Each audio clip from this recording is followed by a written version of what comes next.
Muy buenas humano, muy buenas persona que me escuchas. Yo soy Tamara Pazos, divulgadora científica con formación en biología y neurociencia, y estás escuchando las reflexiones de un humano por persona.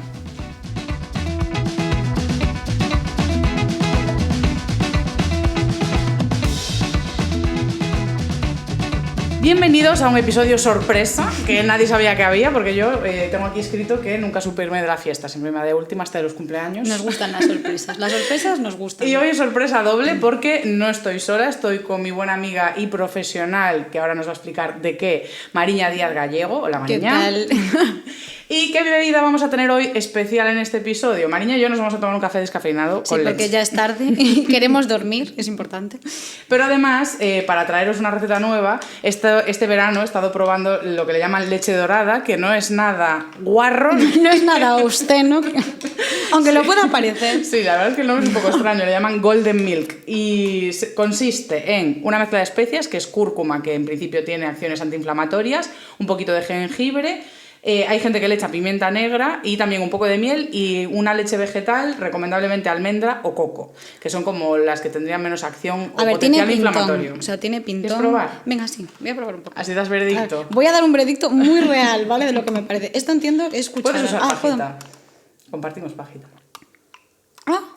Pues está muy buena, ¿eh? Sí. Luego voy a volver a escuchármelo bien para saber exactamente los ingredientes.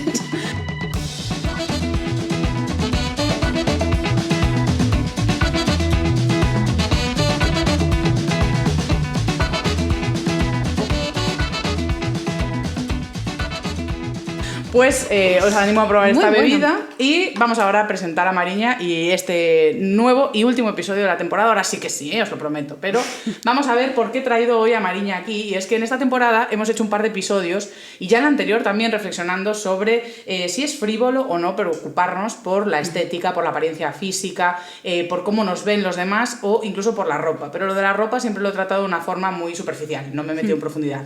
Y comentando esto con Mariña, empezamos a hablar y fue en plan de, bueno, espérate, que esto lo podemos grabar. Que esto se puede esto sacar, contenido, esto se monetiza. Estos son billes. En plan, cállate un momento, cariño, y vente a casa. No digas más. Entonces, quería presentarte y que nos cuentes un poco. Bueno, yo puedo aclarar que nos conocemos desde los 7 años. Mariña y yo hicimos juntas nuestra formación académica inferior y luego Mariña pues siguió su camino hasta su formación superior, que es la que nos interesa hoy aquí. Exacto, yo soy licenciada en diseño y arte. Y esa carrera me llevó a muchos años dentro del mundo de la moda, ahora mismo ya casi 9 años dentro del mundo de la moda, que son muchos. Parece como los años de perro, o sea, un año dentro de la moda es como 7 de perro. Y bueno, ahora mismo trabajo dentro del grupo Inditex como diseñadora y eso también, bueno, me ha dado como una visión de lo que es la moda como muy amplia, ¿no? Al final es una empresa, bueno, son empresas muy grandes en las que tienes que tener como muchos conceptos en cuenta. Y bueno, me pareció como muy interesante llevar este tema de la moda como este fenómeno, ¿no?, sociológico a mi profesión, ¿no?, digamos, en cierto modo. Claro, pero tú dentro de la empresa justo estás en las partes de diseño. Efectivamente, sí, yo soy diseñadora de moda. O sea, haces prendas, o sea, yo diseño la prenda de cero, o sea, partimos un poco de esa búsqueda de las tendencias, ¿no?, de dónde nacen, dónde surgen, cómo encontrarlas, o sea, cómo localizarlas a tiempo, porque al final estamos hablando de un tipo de retail que es muy rápido. Entonces tampoco... ¿Retail? Retail es moda, o sea, el concepto de moda, lo que es la industria de la moda, ¿no?, digamos. Entonces al final es como... dentro de la industria, sobre todo dentro de este concepto como podría ser un Inditex o como podría ser otras empresas, estamos hablando de lo que se denominaría fast fashion. Y esto al final tiene ciertas connotaciones, ¿no? Estamos hablando de que tenemos que tenerlo en el momento en el que tenemos que tenerlo, en el momento en el que el cliente lo demanda, o sea, no hay, digamos, como mucho margen de error, o sea, no hay tiempo. Es que tú hablabas de algo que me resulta peculiar porque decías tú como que vais a cazar tendencias y muchas veces cuando pensamos en esos mastodontes de industria, yo misma en el episodio hablaba de que si no te diseñas tú te diseñas, como si, o sea, te diseñan otros, ¿no? Entonces, cabe pensar que el diseñador es el que está decidiendo qué es lo que se va a poner de moda, pero a la vez tenéis un trabajo muy complejo, que es lo que dices tú, de ir a cazar búsqueda. Lo que está de moda. O sea, entonces, ¿quién lo decide? Claro, o sea, yo creo que al final es que es muy interesante muy porque desde fuera sí que parece como que un poco te están dictaminando, ¿no?, los diseñadores o estas empresas qué ponerte, ¿no? Pero al final estamos O sea, cada prenda surge de una serie de factores, o sea, no es tan sencillo. O sea, yo no puedo decidir lo que te vas a poner la temporada que viene por motus propios. Al final estamos bajo una serie de condicionantes, ¿no? Y de situaciones sociales, que por eso al final me parece como muy banal llevarlo a yo decido lo que te pones, tú te lo pones mañana, ¿no? O sea, estamos hablando de que al final es un fenómeno mucho más complejo, ¿no? O sea, al final, una lectura de la sociedad. Claro, al final, exacto, es como la moda como un reflejo de la sociedad, ¿no? Al final, realmente es la sociedad, en cierto modo, quien te demanda ciertas cosas. Bueno, ya te iré explicando un poco más adelante, pero bueno, al final hay muchos condicionantes. Una de las bases que siempre se subraya del capital y del capitalismo es que es una atención a la demanda del mercado. Totalmente. Entonces, realmente... Y también nosotros nos nutrimos, o sea, al final, quiero decir, no es únicamente un tema del consumidor, o sea, al final es como una especie de círculo en el que también o sea, nosotros como diseñadores nos nutrimos de esa necesidad, de esa situación como tan cambiante, ¿no? O sea, al final yo creo que es como un círculo que va girando y que al final tienes que estar como bueno, cazando un poco todas esos avisos, esas alertas que te van llegando constantemente y poder ejecutarlo para poder tenerlo en un tiempo límite. O sea, la verdad es que es un proceso como más complejo. Sí, de hecho, a Mariña le pedí que para entender precisamente por qué la moda funciona como ese fenómeno sociológico, le pedí a Mariña que hiciese un poco de deberes, para darnos un contexto histórico de cómo dentro de las sociedades se van surgiendo distintas modas que tienen distintas connotaciones. Y nos hizo unos deberazos. Unos deberes que te mueres. No, a ver, al final es verdad que si echas un poco la vista atrás, ¿no? Un poco cuando empezamos a plantearnos este podcast, me puse en situación de decir, vale, ¿dónde surge realmente el concepto de moda, ¿no? O sea, ¿de dónde nace la necesidad de vestirnos? O sea, al final... Si... O de que haya una tendencia, o que signifique algo. Efectivamente, ¿no? Lo que pasa es que si nos remontamos muy al inicio de los tiempos, o sea, con el hombre prehistórico, digamos, al final la moda era más como nace como con un fin práctico, meramente práctico. O sea, estamos hablando de una situación que es un poco de vida o muerte. O sea, o te abrigas con las pieles que sea, con lo que puedas conseguir, o pues llega el invierno y adiós. O algo ornamental con simbolismo. Efectivamente, a lo mejor hasta temas de ciertas creencias, bueno. Lo que pasa que al final es como que con el tiempo este elemento como más práctico acaba teniendo como esta connotación como mucho más estético, ¿no? Y vamos a ir viendo que al final lo más importante es que se trata de un fenómeno que no deja de ser un elemento estético diferenciador a nivel de estatus social, ¿no?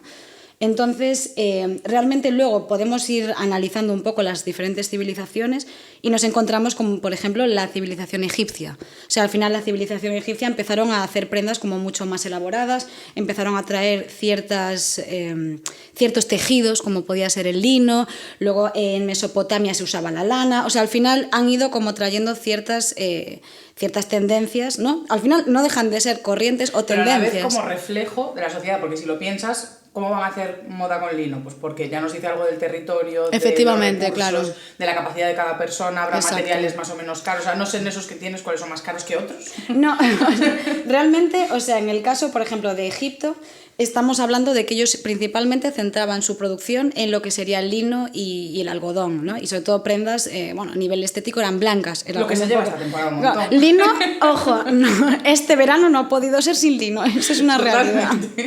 Mira, yo lino, entonces... y bueno, efectivamente, y normalmente eran de color blanco con ciertos dibujos, ciertas ornamentaciones, ¿no? Incluso según el estatus, pues podían verse adornadas con piedras preciosas, con algún tipo de pieles, etc. Y eso podría hacer... Porque yo siempre voy como al estatus, No, es que realmente es algo muy importante en la moda. Que, al final, muchas de las cosas que importan en sociedad es el querer tener la apariencia, recursos, digamos, ¿no? Claro, pero si la apariencia habla de recursos, es decir, si tú me estás diciendo que ya le estás metiendo zafiros o le estás metiendo piedras a tus prendas, llevar una piedra significa que tienes recursos, que tienes riqueza, que tienes alimento, que tienes todo, o sea, tiene un gran simbolismo. Claro, y al final, o sea, realmente, ¿qué le importa al ser humano? Un poco posicionarse, ¿no? Dentro de la sociedad, o sea, dar una imagen. O sea, entonces yo creo que esta intencionalidad de la moda, ¿no?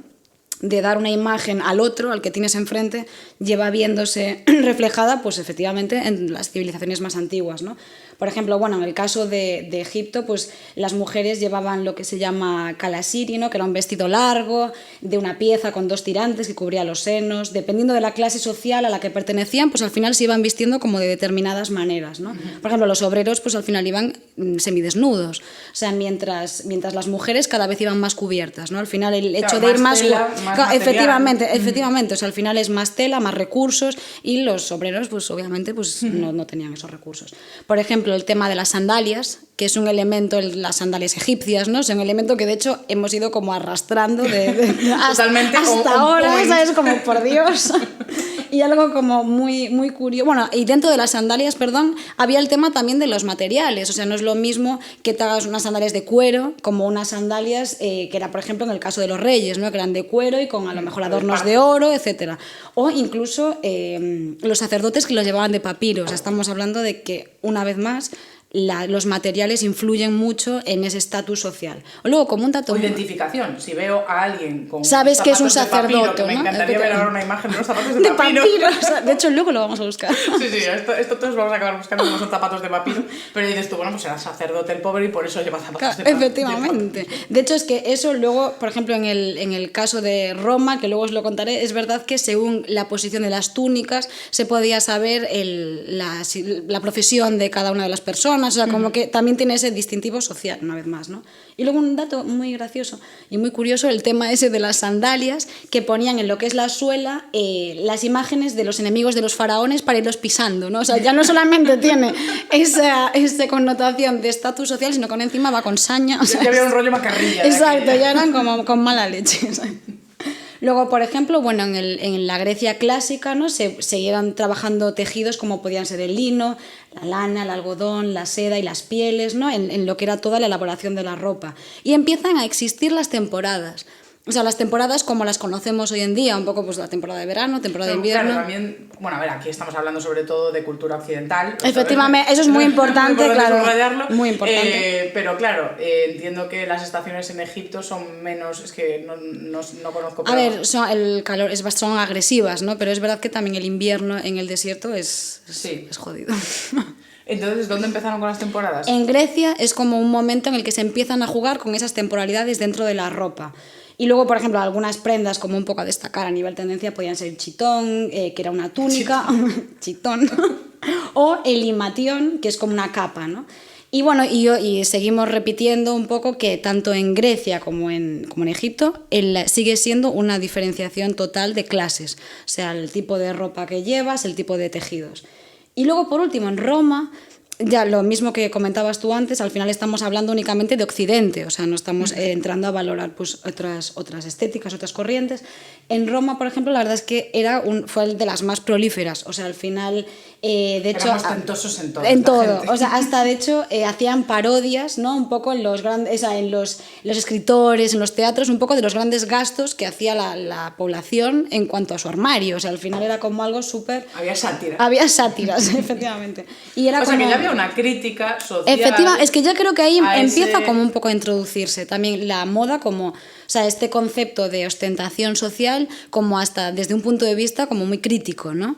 Bueno, pero porque siempre va a ser una crítica de las clases, sobre todo bajas, que no pueden permitirse esa ostentación o que incluso tienen falta de recursos, y ver pues a las personas que te gobiernan, te dominan, etcétera, etcétera, con ese despliegue siempre va a ser sujeto de sátira, o incluso sátira a aquellas clases intermedias que tratan de imitar a las más altas, que también o incluso desde un punto o incluso desde un punto de vista un poco más bohemio, ¿no? Escritores que a lo mejor escapan un poco de pues ese ser un poco outsider, ¿no? O sea, no quiero pertenecer a ese movimiento, no quiero pertenecer a ese ciclo social de ostentación, etcétera, y al final, pues bueno, es un poco lo que...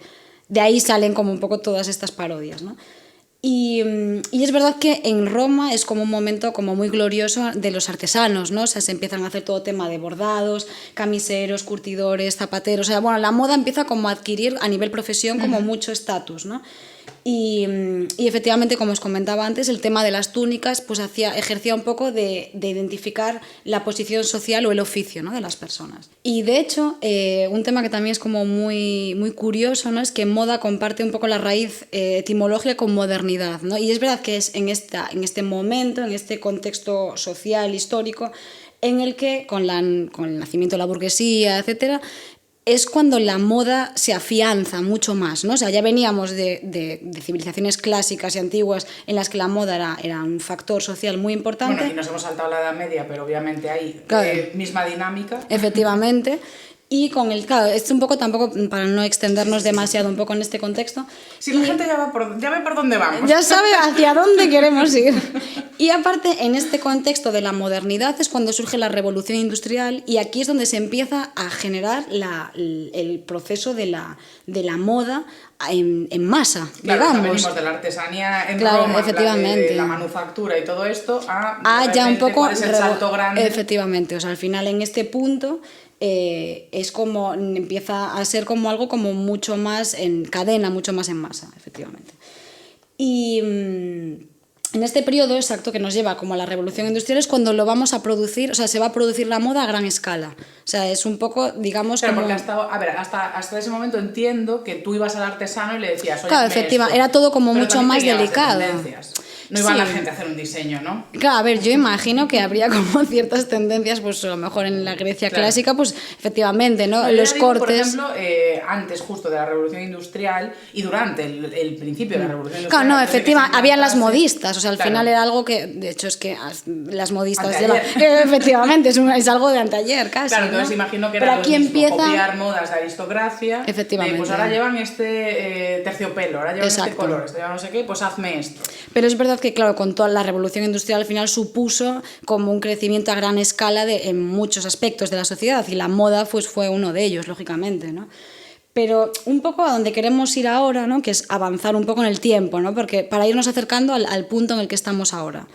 Y al final, si queremos...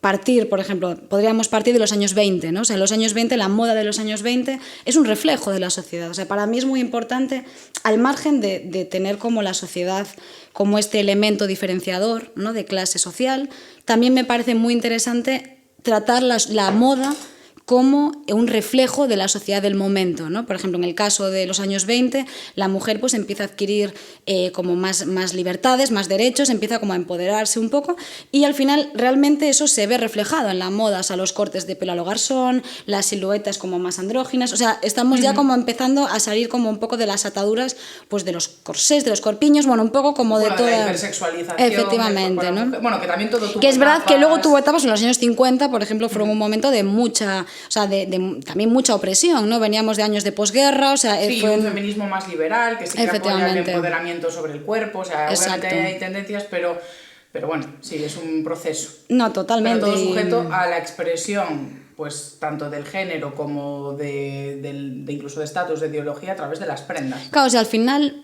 para mí la moda no deja de ser...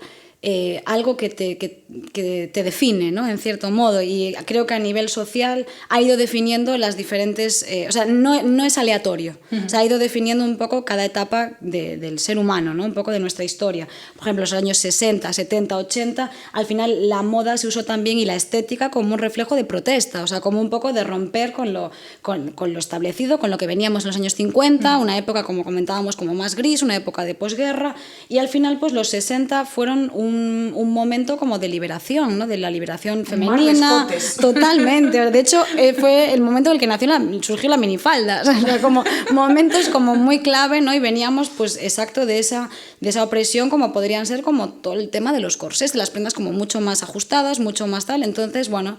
Sí, me decías incluso que llegaban a ser lesivas. Totalmente. O sea, de hecho, uno de los motivos por los que se dejaron de hacer corsés era por el tema de que las mujeres sufrían abortos, o sea, temas de problemas en los órganos, o sea, al final estamos hablando de...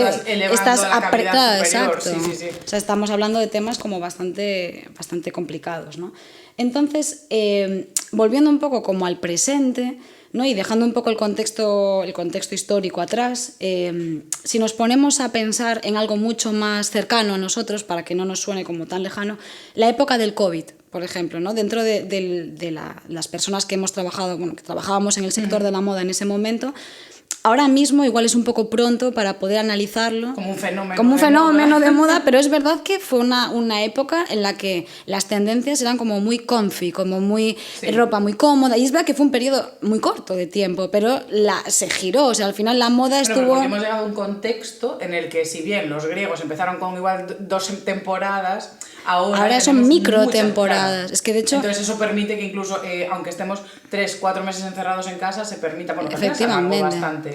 Sí, y como que... Y no sabíamos cuánto iba a durar. Claro, efectivamente, tampoco se sabía, entonces íbamos preparando el armario, no vaya a ser.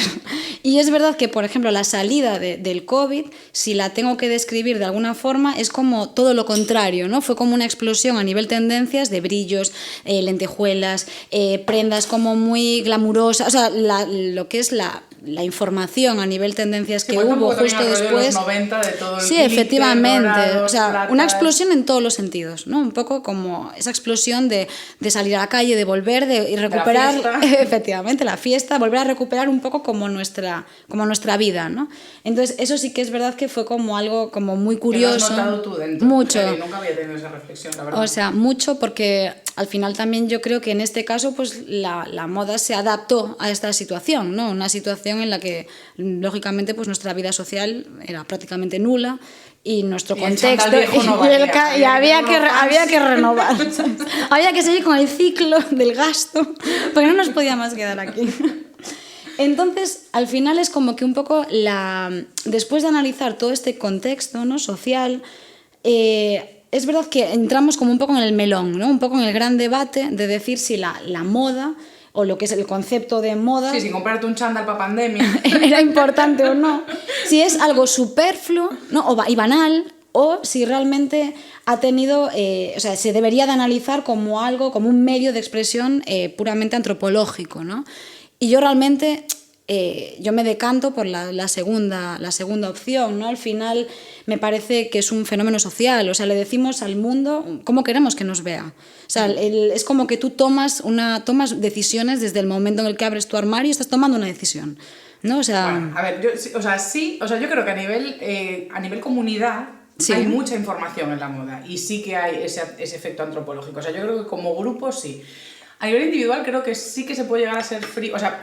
La moda en sí es imposible que tenga a nivel colectivo nada frívolo o banal porque efectivamente da mucha información y es lo que hemos visto todo el rato. O sea, todo lo que has contado es como dependiendo de la tela, de lo que lleves o no sé qué, estás diciendo algo, o sea, ¿no? Claro, y lo banal y lo frívolo implica que no tiene valor, que no tiene peso, que no tiene relevancia. Entonces es imposible meter a la moda como algo colectivo en un cajón que no tenga relevancia. Sin embargo, a título individual yo creo que dependiendo del interés, de lo que pongas, de lo que pienses, qué te vas a poner, qué sentido le pones a todo eso, qué reflexión hay, es lo que mencionaba en el otro podcast de que puedes estar siendo diseñador de ti mismo, es decir, pues yo sé qué tipo de prenda me gusta, qué quiero comunicar con ella, de qué tendencia viene incluso, ¿sabes? Pues por ejemplo, también te iba a preguntar un poco cómo son ese momento en el que tú cazas tendencias y a qué atienden, porque... Si yo no sé de dónde viene la tendencia que me estoy poniendo, no tengo ni idea de dónde está el diseño, ¿sabes? Exacto. Es decir, tú ahora sí que nos vas a contar cosas muy interesantes de cómo llega una prenda a diseñarse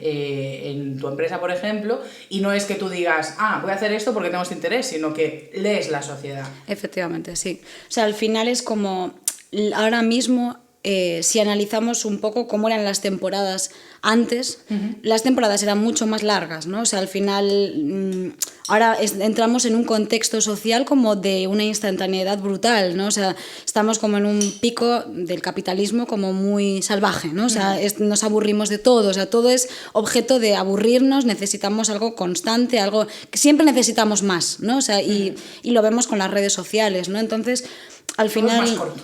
Exacto, ¿no? Y de hecho lo que son las tendencias y las tendencias de moda son cada vez más cortas. O sea, es como muy... O sea, al final podemos estar de repente en una tendencia que puede ser pues el destroy, pues todas las prendas como más rotas, más desgastadas, ¿no? Pero es que a lo mejor de aquí a un mes estamos en todo lo contrario, ¿no? Y al final esto suele ser objeto de cualquier cosa. O sea, cualquier cosa es objeto de convertirse en una tendencia de moda. Claro. O sea, voy a poner un ejemplo. Pues, bueno, ya el ejemplo de la pandemia efectivamente, ahí es correr a cubrir una necesidad. Que está la gente en casa, no sabemos si van a ser 3 semanas. Hay que vestirlas. Pero tiene que haber tendencias. Tienen que estar cómodos, es muy importante. Eso sí que es importante. La comodidad.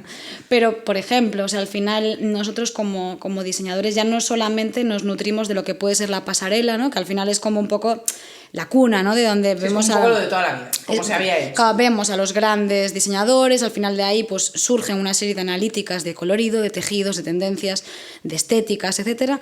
Pero es que ahora realmente tenemos que tener los focos puestos en muchas más cosas, ¿no? O sea, ahora estamos pensando que si Rosalía mañana sube una story con una biker motera, pues es que eso ya puede ser objeto de convertirse en una tendencia de moda. Y tiene que estar cuanto antes porque y en 2 tiene meses Rosalía se va a poner otra cosa. Que no tiene nada que ver. Y al final es como un poco como tú vas leyendo como todos esos inputs, ¿no? Sobre todo las redes sociales es un input como muy importante, ¿no? O sea, nosotros nos nutrimos muchísimo de las redes sociales porque ahí al final es donde también hay como todas estas tendencias emergentes y tienes que estar al quite y al final todo acaba teniendo cierta coherencia, o sea, no suele ser aleatorio. Me puede resultar frívola, es por ejemplo, si yo sigo a Rosalía, me encanta su estética, está vinculada incluso a su música, a etapas de tal, entonces veo esa prenda en una tienda y digo en plan de hostia, pues esto está identificado conmigo, incluso con mi manada de gente que nos vestimos así tal, pero yo creo que hay veces que sí que es como, se lo vi a tanta gente. Claro, que al final deja de ser... Gente que sé que viste bien o gente que marca tendencia y como quiero ir a la moda o como quiero seguir la tendencia, me pongo lo mismo.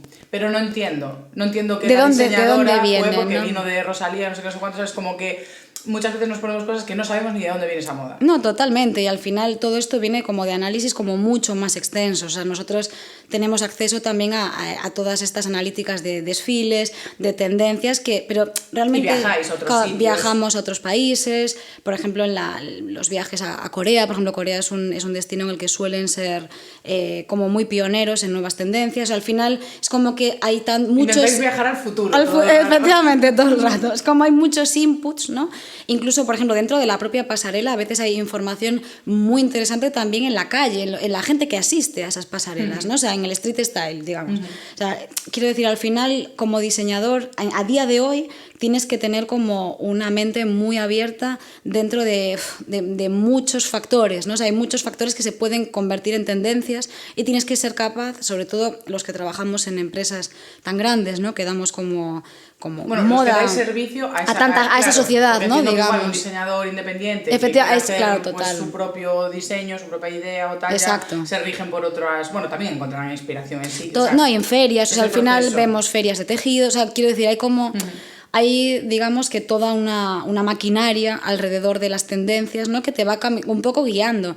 Lo que pasa que creo que ahora lo más novedoso y a lo que tenemos que tener sobre todo como muy el ojo puesto son a estas cosas emergentes que pueden nacer de la forma como más frívola, ¿no? Por ejemplo, se pone de tendencia una serie en Netflix, me lo invento, pues un Stranger Things, y la estética pues es más ochentera y eso se puede convertir. Me dijiste el ejemplo de Barbie, por ejemplo, efectivamente. O sea, al final el tema del lanzamiento de Barbie, pues a nivel sociológico, no digamos, ha sido un boom. O sea, al final a nivel moda... Había que ir de rosa al cine. Había que ir de rosa. No fuimos de rosa al cine. Muy mal. Llevé la camiseta. Yo fui muy mala espectadora. O sea, claro, efectivamente, o sea, por ejemplo, el tema de Barbie al final es como un poco pues una película que ya va cociéndose, también a nivel marketing, hicieron una campaña de marketing muy potente y eso, vamos, impregnó directamente a las tendencias de moda, ¿no? O sea que al final yo creo que es como muy importante tener claro esto. Por otro lado, otro tema que también puede ser interesante, por ejemplo, a nivel moda, es el tema tribus urbanas, por ejemplo, por poner... Sí, es que yo lo que decía también que ahí sí que... también es un poco frívolo igual, bueno, no frívolo, pero respeto un poco más que te quieras vestir como tu grupo. Exacto. ¿Sabes? Es decir, porque es una identificación de sobre grupo, todo en ¿no? etapas más jóvenes o más adolescentes, pues ese sentir en plan de estoy con los míos, llevamos lo mismo. O sea, llamar moda tribu urbana, la Mariña del pasado me habría pegado una colleja. Pero, o sea, quiero decir, al final es una estética, ¿no? O sea, es como, al final tú sigues como la estética del grupo. Y siento como que los seres humanos necesitamos a gran escala sentirnos identificados dentro del grupo. Y el tema de la moda, por ejemplo, cuando hablaba de lo de tomar una decisión frente al armario, puede ser, tengo una reunión importante, tengo una cita, tengo un evento X. O sea, al final tú ahí tomas decisiones, ¿no? O sea, tomas decisiones en base a la moda, o sea, en base a cómo tú quieres ¿qué imagen quieres tú dar a tu interlocutor, ¿no? O sea, ¿qué quieres parecer más profesional? Buscas X prendas. ¿Quieres parecer como un poco más desenfadada? Buscas otras. O sea, creo que al final la moda lleva al ser humano a tomar microdecisiones de forma prácticamente constante. Hay tendencias que te puedes subir al carro, puedes no subirte. O sea, me refiero al final no todo el mundo... Sí, yo ahí sí que veo como limitada la toma de decisión. O sea, hay decisión dentro de mi armario, pero mi armario igual, por mi bolsillo, tiene 4 prendas. Claro, luego está ese tema, claro. Claro, es que por ejemplo, hoy en día, precisamente, cuanto más se agilizan esas tendencias, más difícil es ir a la moda, porque yo sé que no me voy a comprar una chaqueta de esas rotas. Claro, porque sé que ¿qué duración tiene? Claro, o sea, ¿no? yo ahí sí que soy un poco abuela, de mira, la ropa entera. Porque esto sé que... Porque ¿cómo puede ser que valga más? O sea, ¿cómo puede ser que valga más si le falta un cacho? No, pero ¿sabes? Típica ropa que dices tú, es que tiene mucha marca temporal. Yo trato de rehuir por ahorrar, porque sé que, por ejemplo, esta camisa negra, malo será, que decimos aquí en Galicia, sí, que no te la vayas a poner. No me la puedo poner también. Sin embargo, eso, pues sí que es cierto que algunas que me flipan mucho, porque también a mí sí que me gusta ver fotos del pasado y lo que decías tú de... Y tener esa imagen de cómo hemos ido evolucionando. Con esta ¿no? mierda. Que de hecho me cabrea un poco que estén rescatando todo el rato lo de los 2000. Tenéis que parar con eso. Ya, los tiros bajos vienen fuertes. Que van a venir aliens a la Tierra y no van a entender nada. No, vale, pero esta gente ya vinimos hace 20 años y estaban igual. O claro, sea, o van a ver el récord fotográfico, van a ver el no van a entender. No van a saber colocar las fotos. A ver, ¿por qué se están vistiendo en 2023 como en 2006? A ver, al final la moda... Y sobre todo a día de... O sea, es muy cíclica. Sí, a ver. O sea, estamos hablando de ciclos en los que vamos añadiendo factores nuevos, pero la moda tiene una... O sea, está sustentada por un tema muy cíclico. Pues vuelven los 80, pues vuelven los 90. De repente hay prendas que vuelven con un corte más de los 50. O sea, al final los 70, pues de repente vuelve el ante. No sé. O sea, quiero decir que al final... Hay intencionalidad también, porque en ese rescate, porque vi las Kardashian, que aquí ya la gente sabe que yo esto lo veo a veces... Yo todavía no las vi, pues esto promete. Y Dolce & Gabbana, por ejemplo, le pidió a Kim Kardashian que dirigiese un desfile, como la diseñadora, bueno, no diseñadora, pero como la directora creativa del desfile, escogiendo en sus bueno, es verdad, todas las prendas que se había puesto en los 90. Es que creo que o sea, no solo las que se había puesto ella, pero hacer como todo un desfile del armario de Dolce & Gabbana. Como sacando un poco los key items de ellos de los 90. Claro, entonces...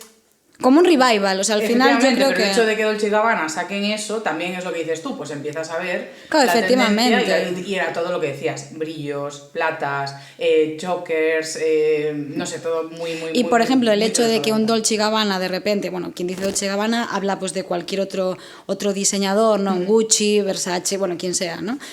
Saque un revival de los 90, pues posiblemente se acabe convirtiendo en perdurar esta tendencia de los 90, o sea que al final un diseñador, ya sea un diseñador clásico, como pueden ser diseñadores como un poco más emergentes, saquen ciertas tendencias, al final a la hora de analizar lo que viene siendo la pasarela, por ejemplo, que de hecho ahora empieza, bueno, ya empezó hace unas semanas con Copenhague, pero ahora empiezan las semanas de la moda, ¿no? Entonces pues de repente un Jacquemus saca X tendencia, pues eso va a ser algo que los diseñadores... Creo que la mitad de las personas que escuchamos esto no sabemos ni quién es ni Jack ni Emus.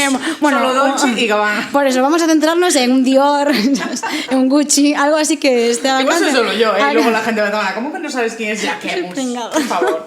Bueno, pues cualquier diseñador X, si saca... Gracias por traer cultura. Bueno, cultura. Bueno, Jack Emus es muy... Sí que es cultura, hemos puesto en valor la moda. No, total. Cultura, la que me falta a mí en ese tema. Luego te paso así unas imágenes de 4 desfiles y te pones al día. Pero bueno, el hecho de que ciertos diseñadores pongan en tendencia ciertas estéticas, al final pues, se acaba convirtiendo en parte de esa analítica, ¿no? Que nosotros vamos absorbiendo para construir tendencias futuras, ¿no? Claro, sí, de hecho hay mucho prejuicio y este programa no es una puesta en valor de la gran industria de la moda, ni nada así. El hecho que esté aquí Mariña es por su formación académica y no por donde trabaja. Pero sí que es cierto que nosotros cuando estudiamos en su día lo del prêt-à-porter, que en algún momento yo sé que estudiamos eso, sí que fue como una especie, no de igualador social, pero sí que es cierto que fue lo que permitió a clases muy bajas cambiar de prendas, incluirse a las modas, el hecho de copiar tendencias de alta costura en unas ropas que valen, pues eso, es que no son ni una décima parte, 100 veces menos. Igual, pues sí que ha hecho la moda más accesible a la gente. Lo que pasa es que es paradójico que por un lado es como, parece que sí que es un igualador social, pero a la vez hay tanta rapidez que es como que no. A ver, a mí sí que cuando estaba escribiendo un poco, o sea, un poco ordenando mis ideas con respecto a este tema, sí que todo el rato me venía como un poco una idea idea, y es que la moda no deja de ser un privilegio social. O sea, al final es algo que se lleva viendo desde el inicio prácticamente del ser humano, y ahora sigue siéndolo. O sea, al final no todo el mundo tiene la capacidad económica de seguir el ritmo, ¿no? de todo esto, y es verdad que es parte del atractivo también. O sea, no deja de ser lujo, no deja de ser, o sea, dependiendo de cómo la enfoques, pero sobre todo eso, el poder seguir la tendencia no deja de ser mostrar que tengo recursos para poder seguir esa tendencia. Exacto, o sea, al final vuelve a ser a otra escala, de otra forma, de otra manera. Exacto, volvemos a la Grecia clásica, ¿sabes? Y yo llevo lino y el otro, el pobre, pues va en chanclas. Pues es así, o sea, es como descalzo. En chanclas egipcias. No, es verdad, no, que hay que rescatarlas. Entonces, bueno, al final es verdad que un poco analizando el tema de la moda, ¿no? Un poco escapando de todo este contexto de si es o no es una banalidad, etcétera, sí que también me venían como ciertas ideas a la cabeza de pensar que la moda en algunos casos ha hecho un poco de avanzadilla de algunos de los debates sociales que luego se han ido teniendo, ¿no? Como por ejemplo lo que te comentaba antes de lo que es el concepto genderless, ¿no? Que sería sin género, pues es un concepto que, bueno, pues en estos 9 años que llevo trabajando en la moda, pues lo he tratado con mucha normalización. O sea, era un concepto súper común, o sea, era algo como muy cotidiano, digamos, ¿no? Y es verdad que luego se ha visto como que se ha puesto un poco, digamos, sobre la mesa hace no tanto tiempo a nivel sociedad, ¿no? O sea, o por ejemplo el hecho pues de que hubiera en pasarela pues modelos masculinos como con una estética más femenina, más andróginos, que llevaran incluso prendas de mujer. O sea, es algo que dentro de lo que es la moda, eso todo la alta costura. No debe ser una expresión en forma de arte. Efectivamente, que claro. va a ir por delante de la mayoría social. Claro, y creo como que en ese sentido sí que hay como ciertos debates que la moda ya en algunos casos solucionado, o sea que ya se ha normalizado, ya es algo que está totalmente bien visto como algo normal y que se está empezando a normalizar en nuestra sociedad, ¿no? Entonces me parece como interesante también ese enfoque, porque es verdad que luego está el otro contrapunto, ¿no? La moda puede ser algo maravilloso como puede ser algo también como terrible para la sociedad, ¿no? Como pudo haber sido pues la estética esta de los 90 de la extrema delgadez. O sea, al final también la moda no ha dejado de ser en muchos casos pues un tema de propiciar al ser humano inseguridades, como pueden ser temas de TCA. Sí, justo también el comentario que te ponía yo, que me despertaba a mí todo esto, en el guión te lo ponía, es la parte de que muchas veces tratamos de analizar la moda como si fuese un hobby más, en plan de como te puede gustar el fútbol, te puede gustar el bádminton, te puede gustar macramé o te puede gustar la moda. Y tratar de reducir la moda a algo tan pequeño, claro, es que de que se pueda estudiar en es frívolo, no es frívolo, es bueno, no es bueno, es como no puede ser así. Yo creo que parte de eso sí que tiene una connotación machista, y es precisamente porque las mujeres somos las que clásicamente hemos despertado más interés por la moda, o a nivel social es lo que más se ve, que nosotras... Es que solo hay que ver cuántas tiendas de mujer hay en los sitios y cuántas tiendas de hombre. Entonces yo creo que el hecho también de que la moda o el interés por la moda se considere algo frívolo, yo creo que es una machistada de libro. A modo, claro, es que ¿para qué te vale la moda? Para presumir, es algo banal, es algo superfluo. Pues el maquillaje o cualquier otra... Yo creo que simplemente se ha metido en un cajón de cosa frívola por ser cosa de mujer. Es una opinión así un poco que siempre sabéis que me podéis escribir al correo tamarapazos@gmail.com. ¿De qué ha dicho? ¿Qué ha dicho? Sí, siempre para comentar lo que queráis, pero sí que es cierto que yo creo que hay algo de eso, porque sí que es cierto que una mujer que está muy preocupada por la moda, por la ropa, por lo que se la considera frívola. No, y aparte, en muchos casos la propia moda o como que no tiene cerebro, ¿sabes? Es decir, que estás muy preocupada por la estética, por maquillarte, por no sé cuánto, ya parece un poco lo que le pasa a los tíos con el gimnasio, ¿no? Estos de super machacas que dices tú, en plan, estás muy preocupado por la estética, pues yo creo que la moda muchas veces tiene esa connotación de que parece que te preocupa algo súper frívolo, y es como, mire señor, dependiendo del contexto y el cómo, esto puede tener una grandísima implicación. De hecho, me gustaba mucho cuando estabas pasando unos diseños que joder, estabas mirando cuadros, estabas inspirándote, o sea, no haces un estampado porque sí. No, y aparte, como que también siento con este melón que hables del tema del machismo, ¿no? Dentro de la moda, también, si la moda también nos ha jugado muy malas pasadas a las mujeres, o sea, como pudo ser lo que hablábamos antes, el tema del corsé. O sea, y es verdad que a lo largo de la historia, la moda para las mujeres... ha sido como muy compleja, ¿no? O sea, era todo como pues todas estos vestidos, estas enaguas, o sea, al final las mujeres, una marca de dominación. Claro, era como los tacones, o sea, al final quiero decir, siempre ha habido como ciertas connotaciones un poco como, bueno, un poco y muy machistas, ¿no? El tema del corsé me parece como clásico, ¿no? O sea, al final es como... Sí, es que yo tengo sentimientos encontrados con eso, porque por un lado es como que está esa imposición social de la mujer preocuparse por la moda, por la estética, por el maquillaje y por demás, para tener un estatus hacia los hombres. Pero es que a la vez, a nivel histórico, se ha creado una grandísima cultura de conocimiento en la moda, la belleza y la estética en las mujeres. Entonces, yo siempre tengo sentimientos encontrados. Como una porque, dualidad. Claro, o sea, ¿no? al final... O sea, sí, puede tener un origen misógino, puede tener un origen machista el hecho de que tengamos tanta preocupación por la estética, pero a la vez hemos generado tanta cultura y conocimiento en torno a ella que me parece súper bonito y a la vez me parece algo que hay que preservar, que hay que atender, o sea, yo creo y rescatar que es lo que tenga sentido, ¿no? No, totalmente, y creo que es un distintivo de la sociedad, o sea, al final es cómo nos vestimos, es cómo nos expresamos. Bueno, eso decías, también hubo una transición Totalmente. de liberación. O sea, yo tampoco soy ahí feminista hiperliberal de empoderar tu cuerpo mostrándolo y todo eso, o sea, no estoy muy alineada con eso, pero sí que creo que hubo una liberación hasta el punto de que mira qué camisas llevamos tú y yo. No, ¿Sabes? totalmente. Que en plan o sea, de muy estamos aquí. desarrapadas. No, y es un poco, si pensamos en el contexto actual de lo que es la moda, realmente la moda para la mujer ahora mismo es mucho más liviana, ¿no? O sea, estamos adquiriendo como voy a poner un ejemplo, el hecho de que se pusieran de moda las deportivas. O sea, para mí eso fue el gran boom. La bendición. O sea, fue como puedo llevar una americana y un pantalón Sí, y puedo ir en deportivas. Recuerdo que aquí no se llevábamos bailarinas, llevábamos zapatos, llevábamos botines. Estos vinieron pobres de intercambio pies. Estamos nosotros en la ESO. Mariña y yo tenemos ahora 30 bueno, yo 30, Mariña 30, no me sumes. 31, Mariña 30, ahora le vienen.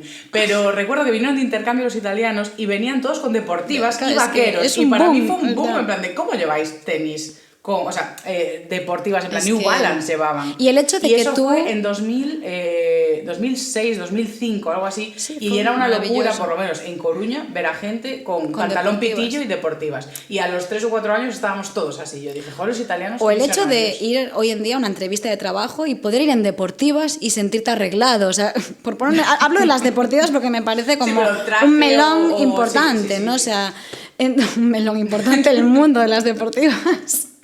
Entonces, bueno, yo creo que al final el tema de la moda, o sea, como más allá de ser un tema banal, yo creo que puede servirnos para construir una sociedad mejor, ¿no? O sea, yo creo que tiene también esa fuerza, ¿no? O sea, es algo que tiene fuerza para hacer el mal, para hacer el bien, o sea, es un poco según también cómo nosotros la usemos, ¿no? Sí, o sea, es que puede parecer que estás tirando un balón muy largo, como diría en inglés, un long shot, pero es que si lo bajas a tierra realmente sí, porque cuando piensas en cada persona que manda un mensaje con sus prendas, incluso su familia, de pues mira, pues incluso personas no binarias, es decir, el hecho de que puedas mandar un mensaje a tus compañeros de trabajo, a tus amigos, con tu nuevo código de vestimenta, con tu nuevo estilo, con lo que sea, sobre todo si hay detrás una identidad, es bastante empoderante. O, por ejemplo, el tema de la inclusividad, ¿no? Que ahora sí que es algo que a nivel, o sea, todas las empresas están como un poco impulsando como esos cambios hacia la inclusividad. O sea, al final para mí es un mensaje muy importante a la sociedad. O sea, tú verte reflejado, ¿sabes? Sentirte reflejado. Yo creo que no hay nada peor que no sentirte reflejado, ¿no? Cuando ves pues una marca de ropa y dices, es que no me siento aquí, o sea, no me veo, ¿no?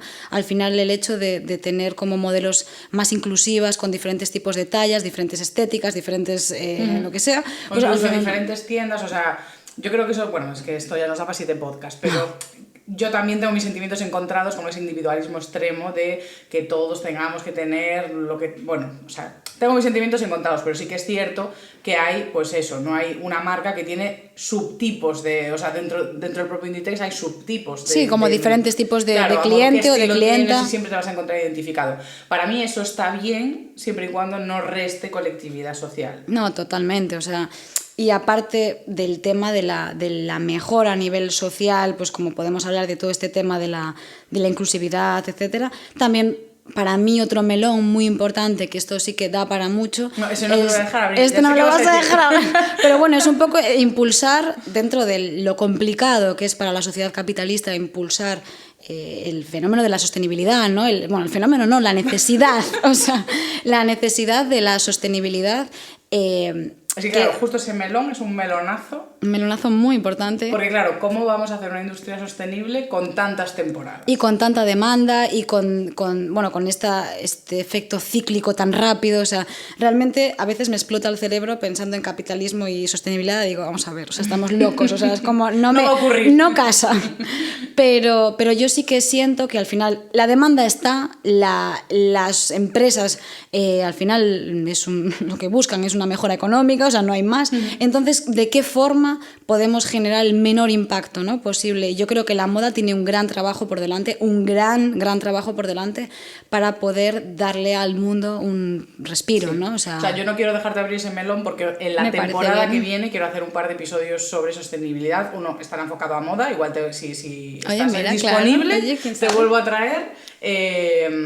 Y después también quiero hablar de sostenibilidad en la industria alimentaria y todas estas historias, o sea, lo voy a querer profundizar en detalle. No, y es el futuro, o sea, al final... Pero una cosa que estás diciendo y es muy cierta, es que muchas veces, y eso lo hablaba también en el podcast que grabé sobre cuestiones medioambientales de esta temporada y el reciclaje y no sé qué, que siempre pensamos en austeridad, y muchas veces lo que hay que hacer es que desde las instituciones, que ya se hace, es apretar con medidas restrictivas de cuánto puedes contaminar, cuánto puedes no sé qué, y ya dentro de las empresas contratan talento que se rompa la cabeza para ver cómo se da esa demanda sin hacer todo ese impacto medioambiental. No, y sobre todo para mí es pensar en una economía circular, ¿no? O sea, al final tú puedes generar todo tipo de las prendas, tú generas una prenda, pero esa prenda, ¿cuál es el ciclo de vida, ¿no?, de esa prenda? Claro. Tienes que hacer un diseño y el problema que hemos tenido hasta ahora es que el diseño acababa en el consumidor. Claro, acaba y se pierde. Y es como, no, el diseño tiene que acabar en cómo se va a... ¿De qué forma podemos darle una nueva vida, ¿no?, a esas prendas?